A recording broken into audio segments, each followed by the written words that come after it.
मध्य प्रदेश में लोकसभा चुनाव में भाजपा को एक तरफा जीत मिली है।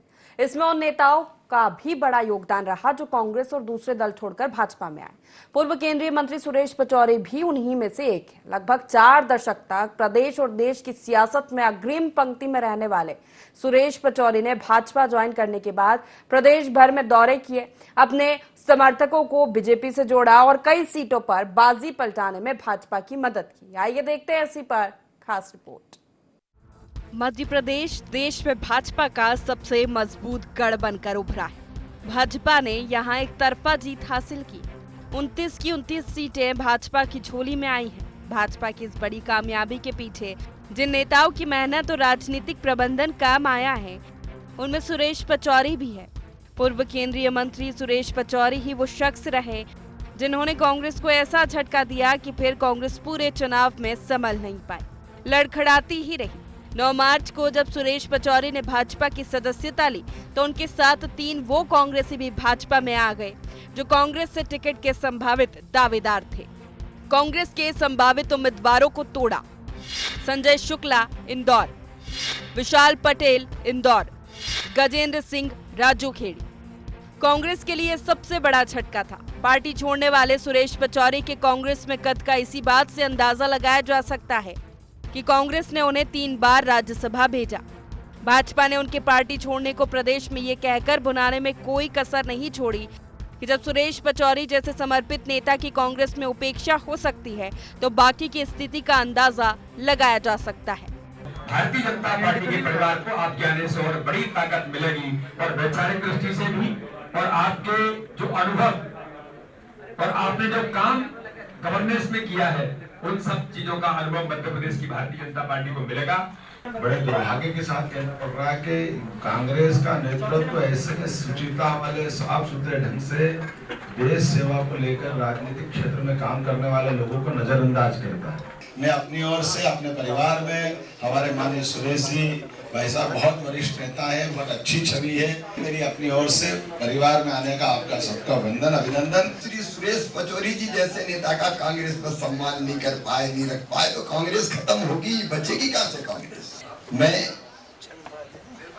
पचौरी जी का हृदय से भारतीय जनता पार्टी में स्वागत करता हूं। उनके आने से एक संस्कारित, एक शिष्ट, एक शालीन, एक ऐसी बेधा का धनी जिसने ईमानदारी पूर्वक जिंदगी भर राजनीति की है, उनका स्वागत करता हूं।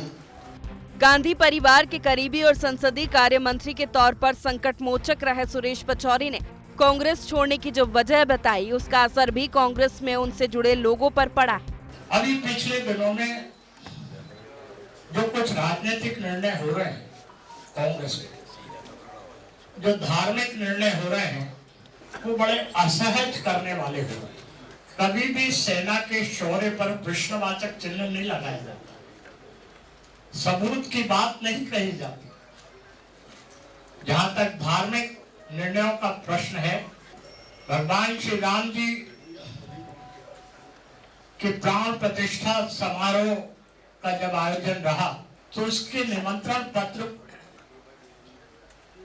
पर एक अमर्यादित भाषा का इस्तेमाल करना, ठुकरा दिया निमंत्रण। मुझे आघात इसलिए पहुंचा, अयोध्या में भगवान श्री राम जी का मंदिर बने, इस बात के पक्षधर रहे और मैं भी इसका पक्षधर।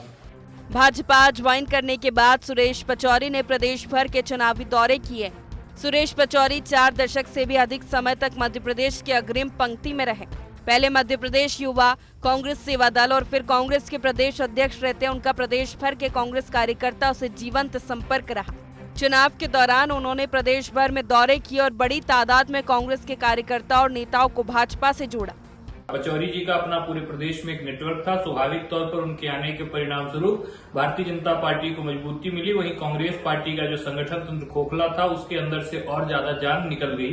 पूरे मध्य प्रदेश में कांग्रेस पार्टी ने जिस प्रकार से एक के बाद एक नेताओं कार्यकर्ताओं को खोया है, वह दिखाता है कि मध्य प्रदेश में कांग्रेस पार्टी अपने अवसान की ओर अग्रसर है। वहीं भारतीय जनता पार्टी ने स्पष्ट कर दिया है कि राजनीति में प्रभाव रखने वाले, सामाजिक क्षेत्रों में एक मुकाम स्थापित करने वाले लोगों को हमने अपने साथ जोड़ करके अपना लक्ष्य अंत्योदय, पथ अंत्योदय और प्रण अंत्योदय की जो विचारधारा है उसको आगे बढ़ाने का काम किया है। सुरेश पचौरी मध्य प्रदेश की सियासत के वरिष्ठतम नेताओं में से एक है।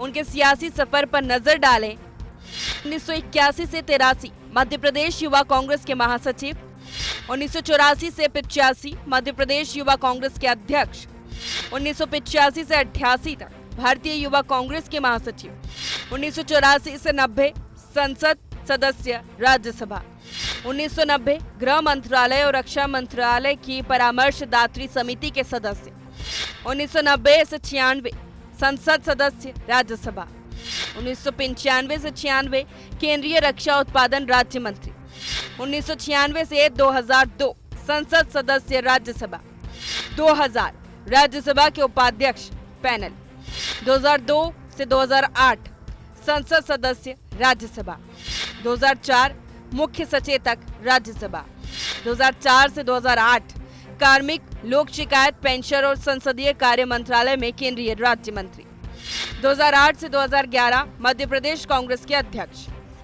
इतना लंबा राजनीतिक अनुभव होने के बाद उनका व्यक्तित्व सादगी की मिसाल माना जाता है। कांग्रेस में हमेशा समर्पित भाव से रहे सुरेश पचौरी का कहना है कि उन्होंने कभी पद, प्रतिष्ठा और श्रेय की आशा से राजनीति नहीं की। पार्टी ने जो जिम्मेदारी दी उसे समर्पित भाव से निभाते रहे हैं। भाजपा में भी उन्हें पार्टी जो दायित्व देगी वो पूर्ण मनोयोग से निभाएंगे। मेरी राजनीति करने का प्रारंभ से ये शैली रही है कि मैंने कभी किसी भी चीज़ के लिए इच्छा व्यक्त नहीं की है और मेरी चाहत नहीं रही है।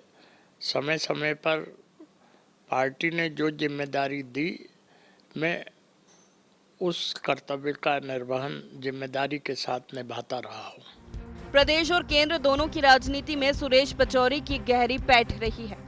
प्रदेश में उनके पास समर्पित कार्यकर्ताओं की फौज है, तो केंद्र की सियासत में उनके सभी राजनीतिक दलों के शीर्ष नेता और ब्यूरोक्रेट से सीधे ताल्लुकात हैं। देखना यह है कि भाजपा उनके जनाधार और अनुभव का उपयोग कहां करती है। Bureau report IND 24।